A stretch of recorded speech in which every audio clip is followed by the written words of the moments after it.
Hi guys! Welcome sa Pinoy Simple Recipe. At ngayong araw ay magluluto po tayo ng chicken adobo.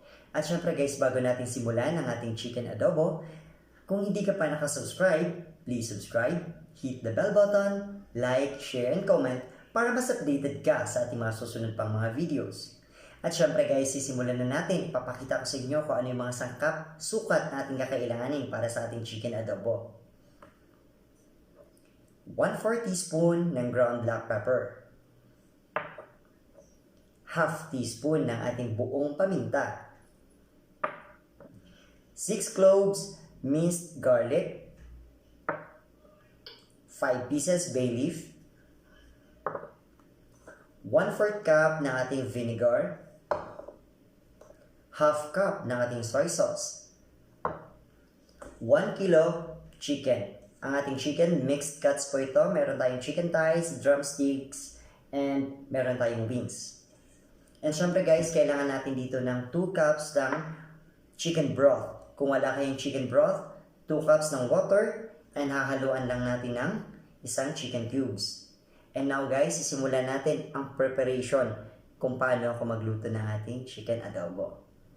So malinis na yung ating chicken. And syempre, imimix lang natin dito lahat ng ingredients na meron tayo. Pero hindi lahat muna. Yung mga dry lang. At saka yung ating soy sauce. Pero yung vinegar at saka yung tubig, mamaya na natin kasi i-marinate muna natin siya guys. Okay? So, let's start. Syempre, ilalagay ko na guys ang ating ground black pepper. Yan yung ating buong paminta guys, ilalagay ko na para mas na-absorb na ng liquid yung ating paminta at nang ilalabas niya na yung kanyang flavor.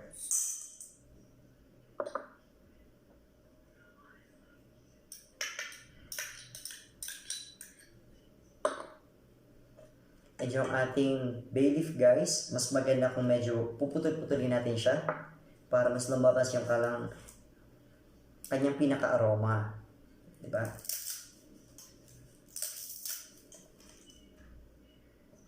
And last, ilalagay natin yung ating soy sauce.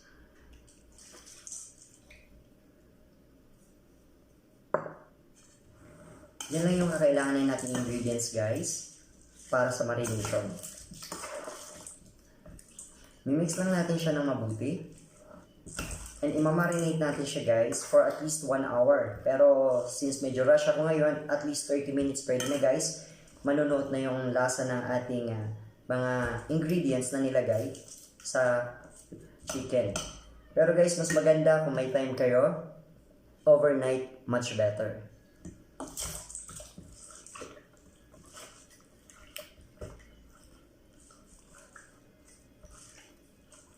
Okay.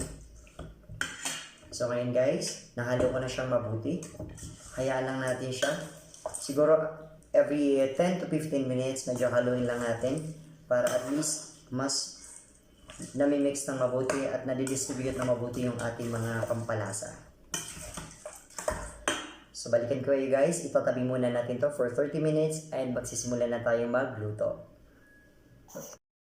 And now guys, nagpainit tayo ng pan. Nilagyan na natin ng oil and pwede na natin i-fry yung ating marinated chicken.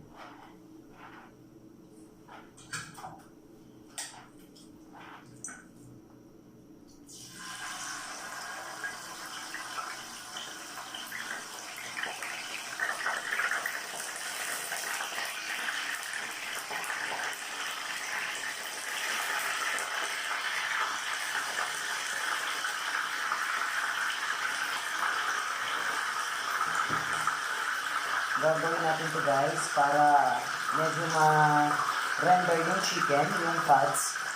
And syempre masilog yung lasa ng ating marinade doon sa chicken.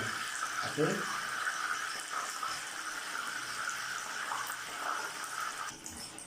Yan guys, tingnan nyo. Na-render na natin ang ating chicken. Ang ganda ng kanyang naging color guys. Ha? Mas lumabas yung kanyang fats. And tingnan nyo yung balat guys, hindi siya yung nababakbak yung balat. So yun yung maganda. So now guys, okay na tayo dyan. Hindi natin kailangan lutuin ng talagang pritong-prito yung manok. ilalagay na natin ang ating natirang marinade kanina. Yung marinade natin, ilalagay na natin.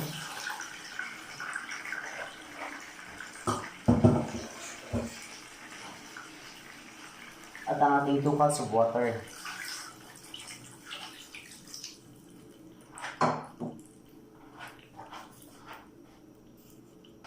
At dahil nilagay na natin ang ating water, lalagay na natin ang ating chicken cubes. Pero kung chicken broth ang ilalagay nyo guys, na 2 cups, hindi nyo na kailangan ng chicken cubes. And now simmer natin siya guys, hanggang sa medyo maluto siya guys at ma-reduce ang ating liquid. Ayan. Tingnan nyo guys, ang ganda ng luto natin ng adobo. Hindi pa siya lutong-luto guys, no? Actually, pwede na, luto naman na. Pero gusto ko pa ilagay kasi huli na yung ating pinaka-suka. Ayan. Hinayaan lang natin siya kumulo guys, hanggang sa maluto yung ating suka. Huwag natin gagalawin, hayaan lang natin, huwag natin hahaluin. Ayan, now guys, luto na yung ating chicken adobo. Sarap. Ang bango-bango guys. Ayan. So yan guys, medyo may sabaw pa ng konti. Gusto ko kasi medyo may sauce pa tayo na ilalagay sa ating kanin. Pero optional guys, kung gusto nyo na matuyo talaga siya sin walang sauce talaga guys, no? Konting-konti na lang naman yung sauce natin. Sarap.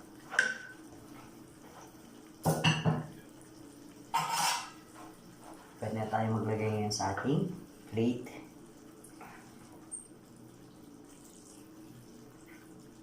Wow. And of course, lagyan natin ng konting sauce.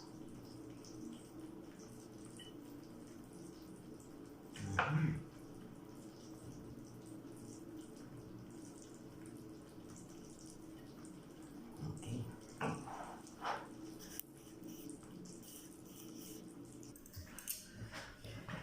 And now, para sa ating tikiman time.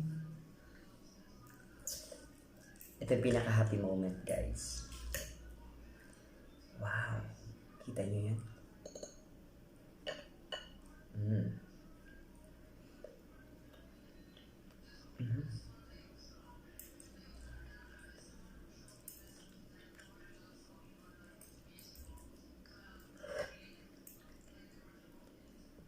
Sarap. Tsaka guys, kitang-kita talaga napaka-juicy ng loob ng ating chicken.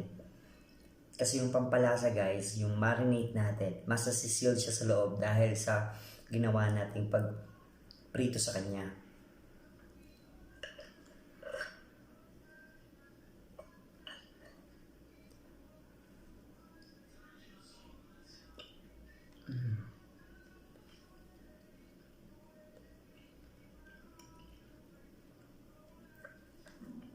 Sarap niya guys. Sana try nyo yung recipe natin na to. At gawin nyo yung same process na ginawa natin. Para mas matikman nyo kung ano talaga ang lasa ng ating chicken. At saka sana guys magustuhan nyo. Kung na-try nyo na to, comment down below para naman ma-share din natin sa iba. And syempre guys, pwede nyo rin i-share yung ating video para yung mga friends nyo, yung family nyo, matry din nila yung recipe natin. Maraming salamat guys and kain tayo!